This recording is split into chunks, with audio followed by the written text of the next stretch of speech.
Hi everyone welcome back to my channel. நம்முடைய சேனலில் நம்ம இன்னைக்கு ஒரு instant gulab jamun recipe biscuit use பண்ணி எப்படி செய்யலான்றதை பற்றி தான் இந்த வீடியோ மூலமாக தெரிஞ்சுக்க போகிறோம். ரொம்பவே சாஃப்டான ஜூஸியான இந்த ரெசிபியை வெறும் 15 மினிட்ஸில் நம்ம ஈஸியாக செஞ்சு முடிச்சிடலாம். நம்ம எப்போவுமே குலாப் ஜாமுன் செய்யணும்னா கடைகளில் விற்கிற மாவு பயன்படுத்தி செய்வோம். அப்படி இல்லைன்னா பிரெட்டு, ரவை இந்த மாதிரி யூஸ் பண்ணி தான் செய்வோம். இன்றைக்கி ரொம்பவே வித்தியாசமாக கொஞ்சம் புதுவிதமாக பிஸ்கெட் யூஸ் பண்ணி ரொம்ப சாஃப்டாக ஜூஸியாக எப்படி செய்யலான்றதை இந்த வீடியோவை பார்த்து தெரிஞ்சுக்கலாம். ஸோ வீடியோக்கு போகிறதுக்கு முன்னாடி நீங்கள் ஃபர்ஸ்ட் டைம் நம்மளோட சேனலை பார்க்குறீங்க, இல்லை இன்னும் சப்ஸ்கிரைப் பண்ணாமல் இருக்கீங்கன்னா இப்போவே கீழே தெரியுற ரெட் கலர் சப்ஸ்கிரைப் பட்டனை கிளிக் பண்ணி சப்ஸ்கிரைப் பண்ணிக்கோங்க. பக்கத்தில் தெரியுற பெல் ஐக்கனையும் நீங்கள் சேர்த்தே கிளிக் பண்ணிக்கிட்டீங்கன்னா நாங்கள் வீடியோஸ் அப்லோட் பண்ணும்போது எங்கள் வீடியோஸுடைய நோட்டிஃபிகேஷன் உங்களை தேடி வரும். நீங்களும் மிஸ் பண்ணாமல் பார்க்கலாம். ஸோ வாங்க ஃப்ரெண்ட்ஸ், இந்த ரெசிபியை ரொம்ப ஈஸியாக 15 மினிட்ஸில் எப்படி செய்யலான்றதை இந்த வீடியோ பார்த்து தெரிஞ்சுக்கலாம். இந்த குலாப் ஜாமுன் ரெசிபி செய்கிறதுக்கு நான் இன்றைக்கி 20 மேரி பிஸ்கெட் யூஸ் பண்ணியிருக்கேன். இதை மேரி பிஸ்கெட்டில் தான் செய்யணுன்றது கிடையாது.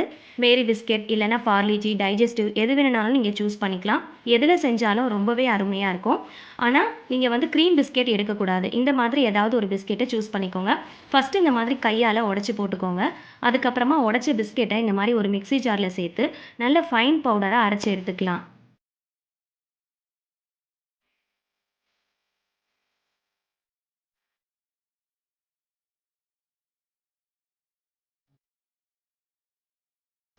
இந்த அளவுக்கு நல்ல ஃபைன் பவுடராக நல்லா அரைச்சி எடுத்துக்கோங்க. நல்லாவே பொடி பண்ணி எடுத்துக்கோங்க.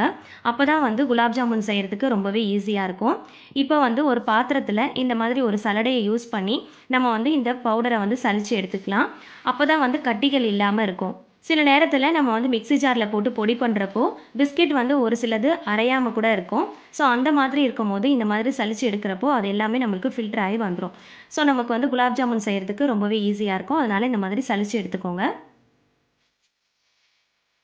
இப்போ இது கூடவே ஒரு 3 டேபிள் ஸ்பூன் அளவுக்கு பால் பவுடர் சேர்த்துக்கிறேன். இதை சேர்க்கறதுனால நமக்கு ஒரு நல்ல ரிச் டேஸ்ட் கிடைக்கும். இருந்துச்சுன்னா சேர்த்துக்கோங்க, இல்லைனா ஸ்கிப் பண்ணிக்கோங்க. 1/4 கப் அளவுக்கு டெசிகேட்டட் கோகோனட் சேர்த்துக்கிறேன். 1/4 ஸ்பூன் அளவுக்கு பேக்கிங் சோடா இல்லைனா பேக்கிங் பவுடர் ஏதாவது ஒன்று சேர்த்துக்கோங்க. ஒரு சிட்டிகை உப்பு சேர்த்துக்கலாம். நம்ம எந்த ஒரு ஸ்வீட் ரெசிபி செஞ்சாலும் அது கூட ஒரு சிட்டிகை உப்பு சேர்த்துக்கிட்டோம் அப்படின்னா அதோட டேஸ்ட் நல்லாவே தூக்கி கொடுக்கும். ஸோ அதனால் நம்ம இதை சேர்த்துக்கலாம். சேர்த்துட்டு நல்லா மிக்ஸ் பண்ணி விட்டுக்கோங்க. இப்போது இதை பிசையறதுக்கு ஒரு 1/2 கப் அளவுக்கு காய்ச்சி ஆற வச்ச பால் எடுத்திருக்கேன். இந்த பாலை கொஞ்சம் கொஞ்சமாக சேர்த்து நல்லா சாஃப்டாக பிசைஞ்சு எடுத்துக்கலாம். நீங்கள் ஹார்டாக பிசைஞ்சிட்டிங்க அப்படின்னா நம்ம உருண்டையாக உருட்டுறப்போ விரிசல் விழுந்துடும். ஸோ அதனால் நல்லா சாஃப்டாக பிசைஞ்சு எடுத்துக்கோங்க. அப்போ தான் கொஞ்சம் கூட விரிசல் இல்லாமல் நல்லா வரும். இது கூட பால் சேர்த்து தான் பிசையணுன்றது கிடையாது. நீங்கள் தண்ணி சேர்த்து கூட பிசைஞ்சிக்கலாம்.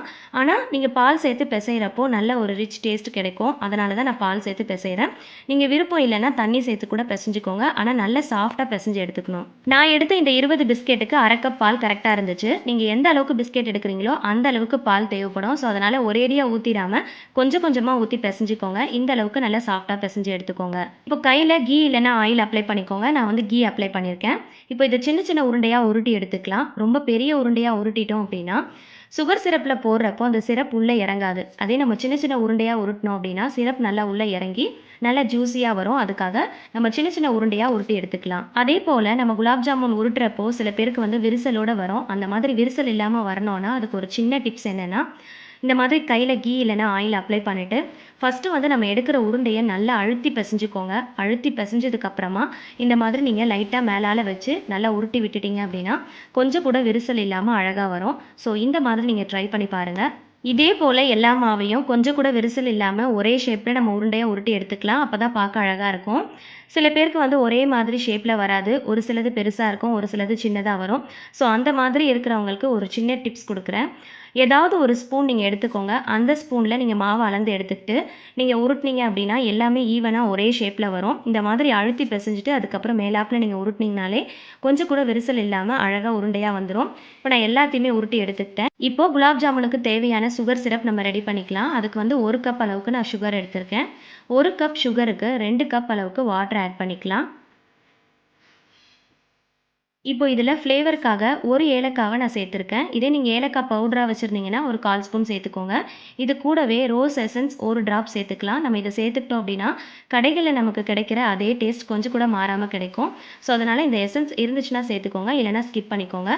இப்போ இதை ஸ்டவ்வில் வச்சு நல்லா கொதிக்க வச்சிடலாம். ஒரு 10 நிமிஷத்துக்கு நல்லா கொதிச்சு வரணும். நல்லா இந்த மாதிரி பபிள்ஸ் வெள்ளையாக வர்றப்போ நம்ம ஸ்டவ் ஆஃப் பண்ணிக்கலாம். இதை தொட்டு பார்க்குறப்போ கொஞ்சம் பிசுபிசுப்பு தன்மை இருந்தாலே போதும். இதுக்கு பாகுபதம்லாம் எதுவும் எதுவும் தேவை கிடையாது. இப்போ இதை நான் உங்களுக்கு தொட்டு காட்டுறேன். இந்த அளவுக்கு பிசுபிசுப்பு தன்மை வந்தால் போதும். இதுக்கு வந்து பதம்லாம் எதுவும் தேவை கிடையாது. இப்போ குலாப் ஜாமுன் பொரிக்கிறதுக்கு தேவையான அளவுக்கு நம்ம ஆயிலை வந்து ஹீட் பண்ணிக்கலாம். நல்ல ஒரு அகலமான பேனாக பார்த்து எடுத்துக்கோங்க. அப்போ தான் பொரிக்கிறதுக்கு வசதியாக இருக்கும். இப்போது குலாப் ஜாமுன் உருண்டைகளை ஒன்று ஒன்றா போட்டு பொரித்து எடுத்துக்கலாம். இதை நீங்கள் பொரிக்கிறப்போ சிம் டு மீடியம் ஃப்ளேமில் வச்சு தான் பொரித்து எடுக்கணும். ஹை ஃப்ளேமில் வச்சிட்டிங்க அப்படின்னா சடனாக வந்து கலர் சேஞ்ச் ஆயிரும். ஆனால் உள்ளெல்லாம் வந்து வேகாது சரியாக. அதனால் சிம் டு மீடியம் ஃப்ளேமில் வச்சு நீங்கள் பொரித்து எடுத்துக்கிட்டிங்கன்னா ஈவனாக ஒரே கலரில் வரும். அதே மாதிரி நல்லா உள்ளேயும் வெந்து வரும்.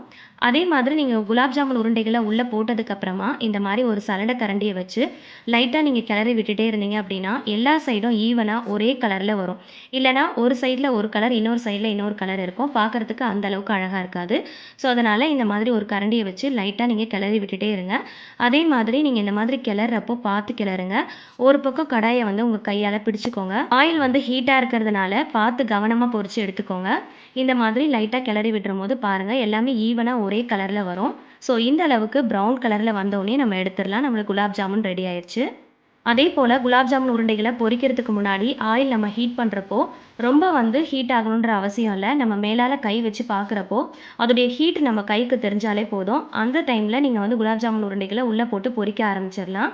இப்போ பாருங்கள் எல்லாமே ஈவனாக ஒரே கலரில் வந்திருக்கு. கொஞ்சம் கூட விரிசல் இல்லாமல் வந்திருக்கு. ஸோ நான் சொன்ன ஒவ்வொரு டிப்ஸை நீங்கள் ஃபாலோ பண்ணி செஞ்சிங்கன்னா இதே மாதிரி சூப்பராக செஞ்சிடலாம். இப்போ எல்லா உருண்டைகளையும் இதே மாதிரி பொரித்து எடுத்துக்கலாம்.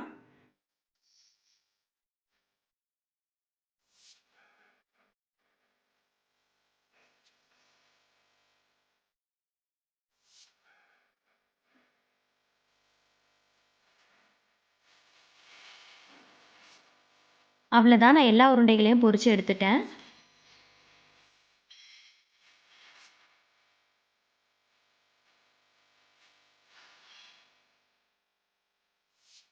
இப்போ பார்த்தீங்கனாலே தெரியும் எல்லாமே ஒரே ஷேப்பில் கொஞ்சம் கூட விரிசல் இல்லாமல் வந்திருக்கு.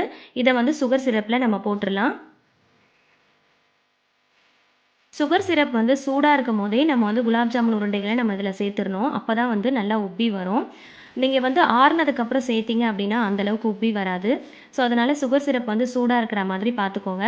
சப்போஸ் ஆறி போயிருந்துச்சு அப்படின்னா நீங்கள் லைட்டாக ஹீட் கூட பண்ணிக்கலாம். பண்ணிவிட்டு இந்த மாதிரி குலாப் ஜாமுன் உருண்டைகளை நம்ம சேர்த்துக்கலாம். நம்ம நார்மலாக செய்கிற குலாப் ஜாமுனை விட இந்த குலாப் ஜாமுன் ரொம்பவே வித்தியாசமாக இருக்கும். டேஸ்ட்டும் ரொம்பவே சூப்பராக இருக்கும். நம்ம வந்து இதை பிஸ்கெட் யூஸ் பண்ணி பண்ணதுனால நம்ம வந்து நார்மலாக பிஸ்கெட்டை வந்து தண்ணியில் நினச்சாலே சீக்கிரமாக ஊறிடும் இல்லையா?